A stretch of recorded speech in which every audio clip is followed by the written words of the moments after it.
She texted, "I'm moving in with my boss.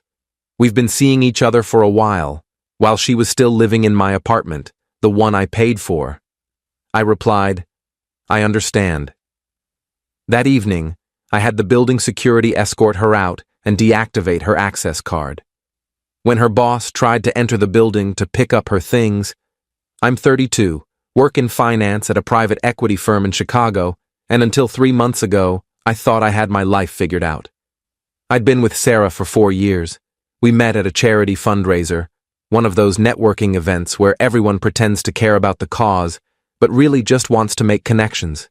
She was funny, smart, ambitious. We clicked immediately. We weren't married, but we talked about it constantly. She'd send me Pinterest boards of wedding venues. I'd joke about how expensive her taste was. It felt real. She moved into my condo 2 years ago, a place I own outright in downtown Chicago, 23rd floor, floor-to-ceiling windows overlooking the lake. I'd bought it as an investment 5 years earlier when the market dipped. I covered the mortgage, utilities, HOA fees, parking, everything. She contributed maybe $300 a month for groceries, which honestly I never cared about. I made good money, low 6 figures with bonuses that doubled that most years. She worked in marketing at a mid-sized tech firm, made around $75,000 herself, but I wanted her to feel comfortable, to save up, maybe start her own consulting business someday. She talked about it all the time. "Once I have enough saved," she'd say. "Once I build my portfolio."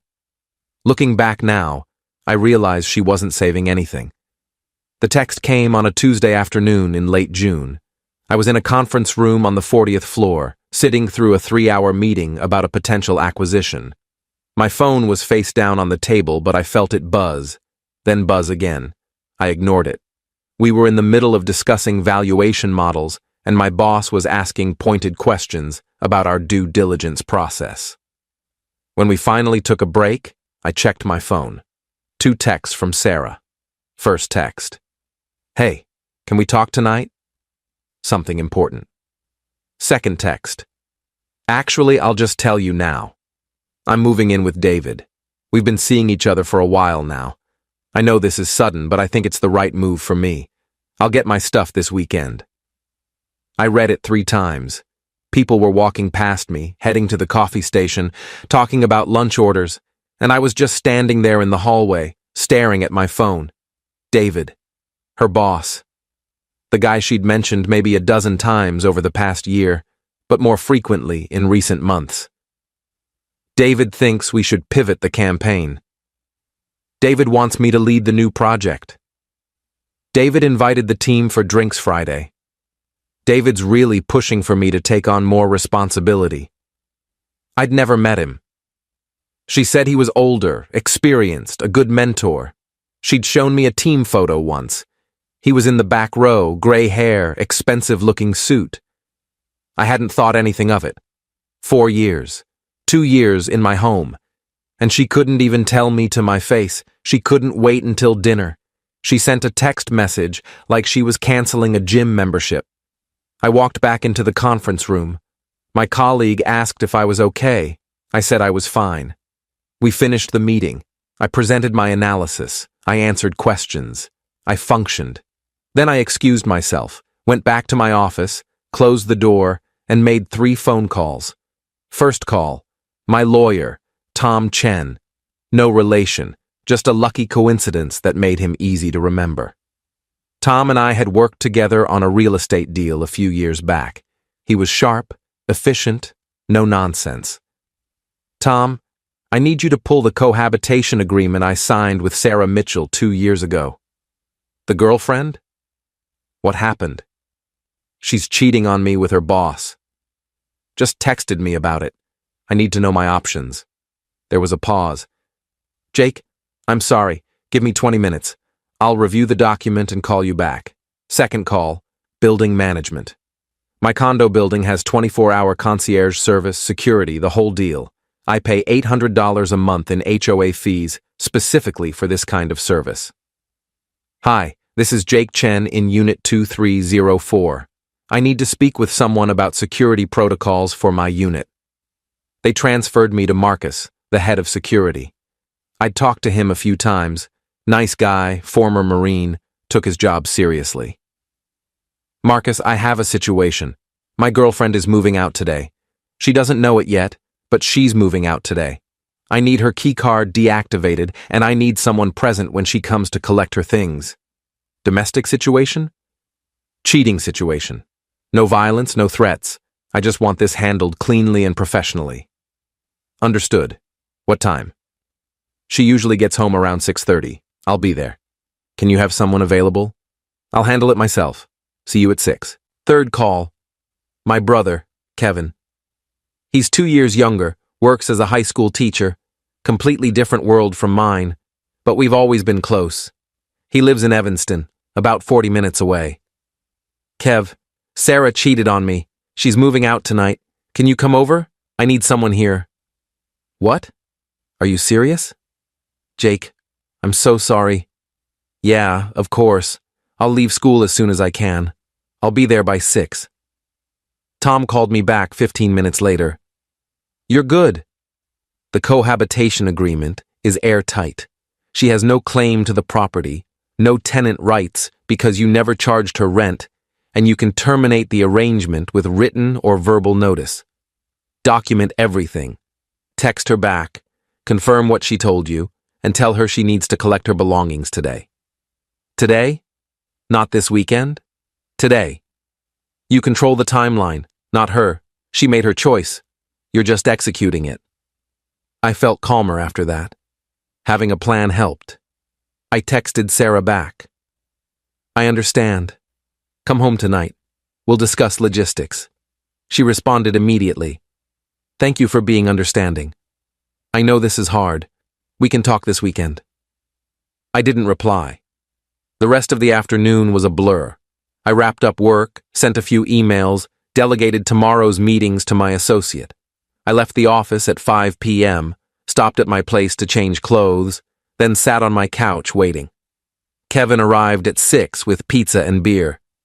He took one look at me and said, "You're too calm. This is your angry calm." I know this face. I've had 3 weeks to prepare for this, I said. 3 weeks? You knew?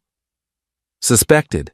Found the credit card statements, hotel charges when she said she was working late, expensive dinners for 2 at restaurants we've never been to together, a charge at Tiffany's for $8,000 that I never saw result in any jewelry for her.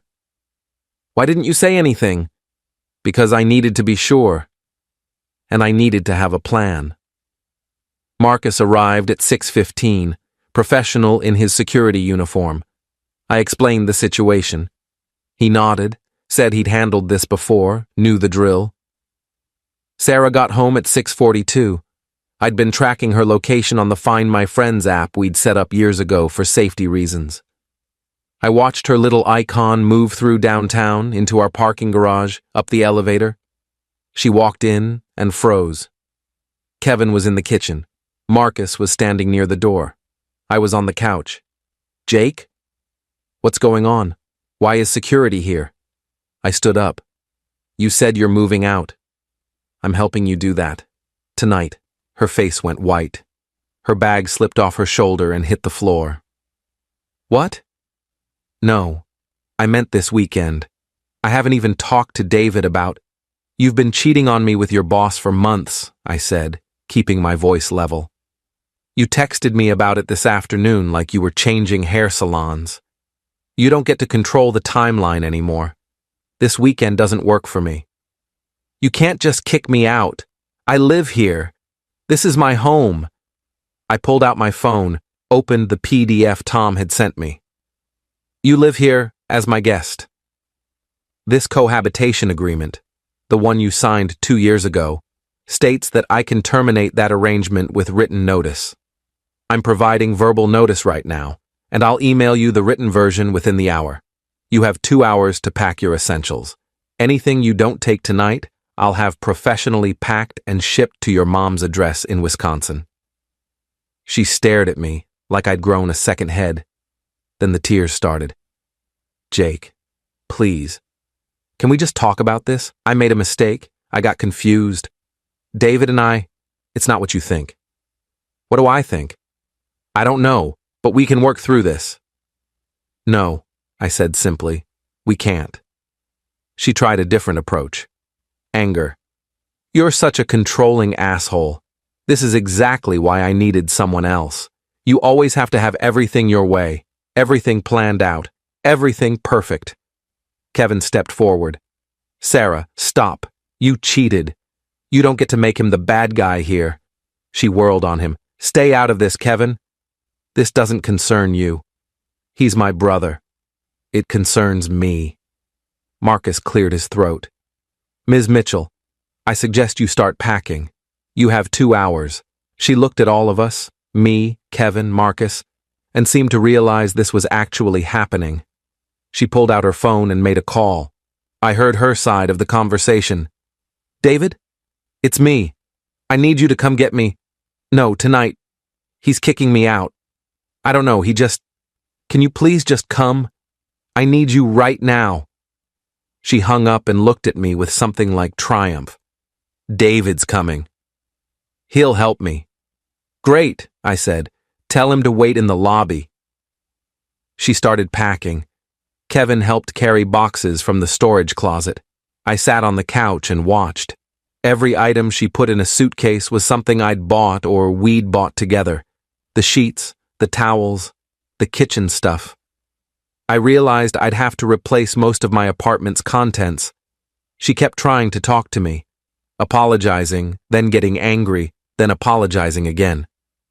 How long have you known? Were you spying on me? Did you hire a private investigator? Credit card statements, I said. You used the card I gave you for emergencies. Hotels aren't emergencies. Her face flushed red. I forgot that was connected to your account. Clearly. David showed up 53 minutes later. I watched on the building's security app as he walked into the lobby, all confidence and expensive suit at 8 p.m. on a Tuesday. He approached Marcus at the security desk. I'm here for Sarah Mitchell, Unit 2304. Marcus checked his tablet. I don't have you listed as an approved visitor for that unit. I'm her boyfriend. She needs help with her things. Then you can wait in the lobby. The resident will send Ms. Mitchell down when she's ready. I watched David's face change on the camera feed. He wasn't used to being told no. Do you know who I am? No, sir. But I know you're not on the approved visitor list for Unit 2304. David started to argue. Marcus remained stone-faced. Eventually, David sat down in the lobby, pulling out his phone, typing furiously. Upstairs, Sarah's phone kept buzzing. She checked it, typed back, looked at me. David says you're being unreasonable. He says he's calling his lawyer. He can call whoever he wants. He's not coming up here. She finished packing around 9:30, 3 large suitcases, 2 boxes, a bag of shoes. Kevin helped carry everything to the elevator. Marcus accompanied them down. I stayed in the apartment. From my window, I watched them load up David's Tesla in the parking circle out front. He had his arm around Sarah. She was crying. He was talking on his phone, probably to that lawyer. They drove away. Kevin came back up. That guy's a piece of work. Yeah. You okay? I will be. We drank the beer, ate the pizza, watched a basketball game. Kevin crashed on the couch. Around midnight, I went to bed in a room that suddenly felt enormous and empty. Update 1.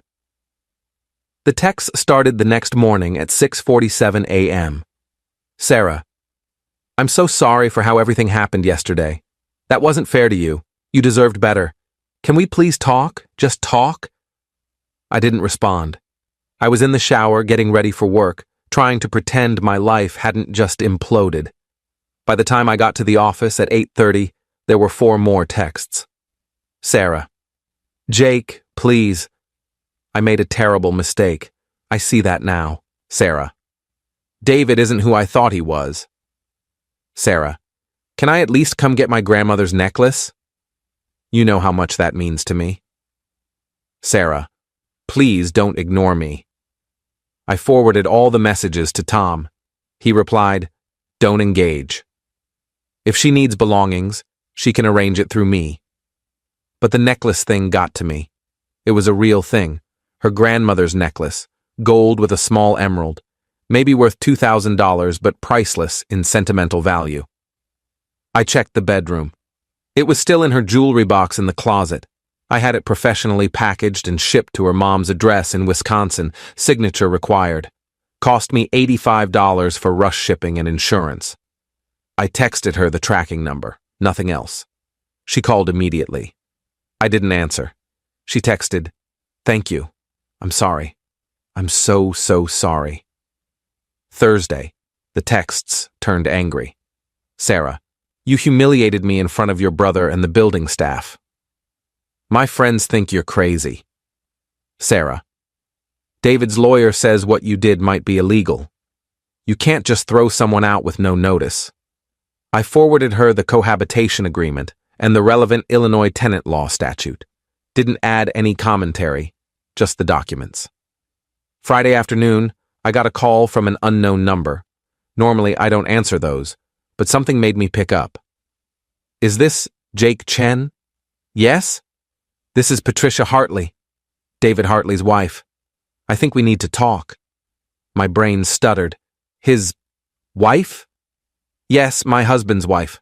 I believe he's currently involved with your ex-girlfriend. Are you free for coffee tomorrow?" We met Saturday morning at a cafe in Lincoln Park, neutral territory. Patricia was elegant, probably mid-40s, wearing a cream-colored blazer and pearls. She looked like someone who ran charity galas and served on museum boards. She probably did. "Thank you for meeting me," she said, stirring her coffee. "I imagine this week has been difficult for you." "You could say that." She pulled out an iPad, opened a folder, turned it toward me. Credit card statements, hotel receipts, screenshots of text messages. "David has done this before. 3 times that I know of, possibly more. Always younger women who work for him. It usually lasts 6 to 8 months. He tells them we're separated, that the divorce is complicated because of our business interests, that he loves them but needs time to handle things properly." I felt sick. "Sarah doesn't know you exist?" "Oh, I'm sure she knows I exist. I'm sure he's told her we're separated. Technically, we are now. I filed for divorce Tuesday morning. But we weren't separated when their relationship started. We weren't even having problems. Or at least, I didn't think we were." "How did you find out?" "A credit card charge at a hotel in the city when he was supposed to be at a conference in Boston. I called the hotel. He'd checked in with a guest. I hired a private investigator. Got photos. Got proof." She closed the iPad. "My lawyer will be subpoenaing your ex-girlfriend as a witness. Not as a defendant. David is the defendant. But her testimony about their relationship, about what he told her, will be very valuable in court." "Why are you telling me this?" "Because I wanted you to know that you handled this correctly. You cut her off cleanly, decisively. What she's about to experience with David, it won't be what she's expecting. He's losing the house, majority stake in his business, probably his Tesla.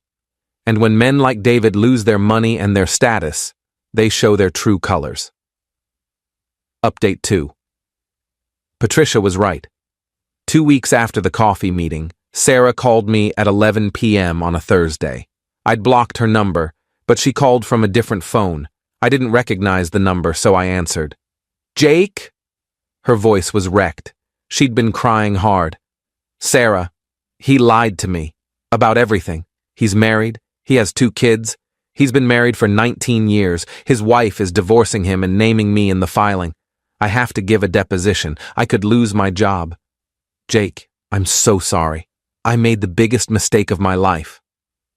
I sat on my couch in the dark apartment, listening to her sob. His wife's lawyer called me today. They want to interview me about the affair. My HR department called me in for a meeting. They said the company is facing potential legal action from Patricia's lawyer about workplace misconduct. I had to resign. They called it voluntary resignation, but it wasn't. They pushed me out.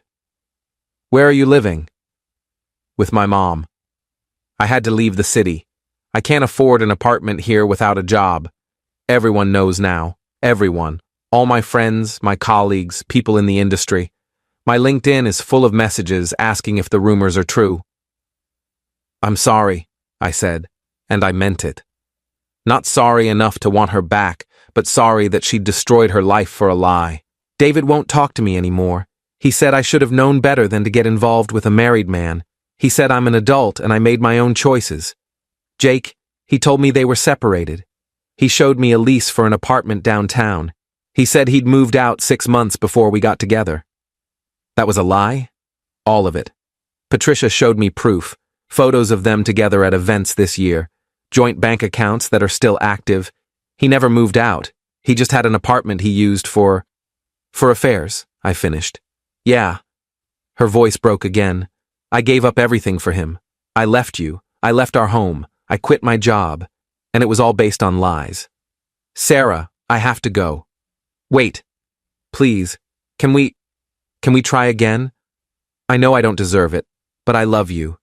I realize that now. I made a terrible mistake and I want to fix it. Please, Jake, please give me another chance.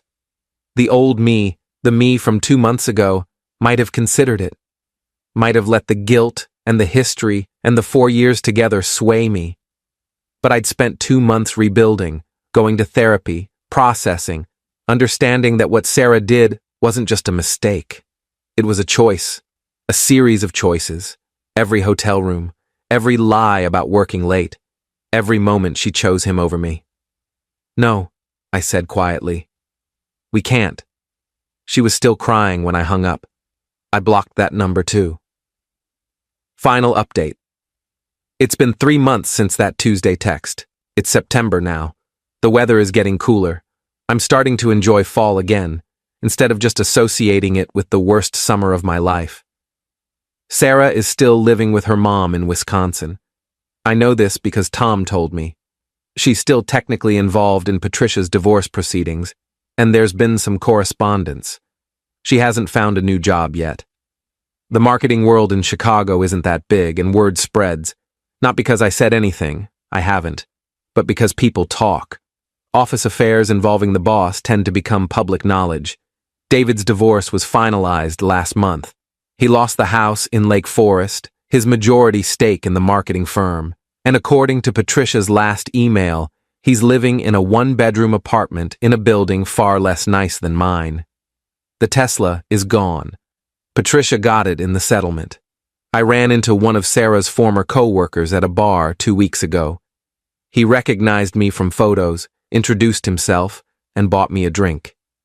Man, everyone at the office knew about Sarah and David. We thought you knew too. Some of us wanted to say something, but nobody knew how. Like, how do you tell someone their girlfriend is having an affair with her boss? Would it have changed anything? I asked. Probably not. But still, I felt bad. That conversation stuck with me, knowing that people watched it happen, that there were witnesses to my humiliation who said nothing. But I also understood. It's an impossible position. What if you're wrong? What if you ruin a relationship over a misunderstanding? I'm doing okay now. Better than okay some days. I've been on dates. Nothing serious yet, but I'm not rushing. Therapy has helped. My therapist keeps saying I need to sit with the feelings instead of just problem-solving everything. I'm trying. It's not my strong suit. The condo feels different now. I got rid of the couch we bought together, replaced it with a sectional I actually like, repainted the bedroom, changed the locks even though Sarah's key card was already deactivated, just felt necessary. Kevin still comes over every Tuesday with pizza and beer. It started as him checking on me, making sure I wasn't spiraling. Now it's just what we do. We watch basketball, talk about his students, complain about our parents asking when we're going to settle down. It's nice. I'd lost touch with him a bit when I was with Sarah. I didn't realize how much until he wasn't around. Last week, a woman at the coffee shop near my office asked if the seat across from me was taken. We ended up talking for an hour. She gave me her number. I might actually call her. As for that text, I'm moving in with my boss. I should probably thank Sarah for being so direct about it. She could have dragged it out for months, making me the fool who didn't know. Instead, she gave me a clean break. Not intentionally, but still. The outcome was the same. Some people have called me cold for how I handled it. My mom said I should have talked to Sarah first, given her a chance to explain. But I'd already mourned the relationship by the time she sent that text. I'd had 3 weeks of suspicion, of checking credit cards, of watching her lie to my face about where she'd been. The rest was just logistics. I don't wish Sarah ill. I hope she figures her life out, finds a new job, learns from this. But that chapter is closed for me, permanently. And honestly, I'm okay with that. Edit 1. A few people asked about the $8,000 Tiffany's charge. It was a men's watch, Submariner, I think. I'm assuming David still has it, though given his divorce settlement, he might have had to sell it. Edit 2. Yes, I kept the cohabitation agreement. Best $500 I ever spent on a lawyer. If you're living with a partner in a property you own, get one. It protects both parties and makes situations like this much cleaner legally. Edit 3. No, I don't regret how I handled it. Some people think I should have given her more time or been more sympathetic, but she made her choice. I just responded to it. I don't think that makes me cold. I think it makes me someone who knows his worth,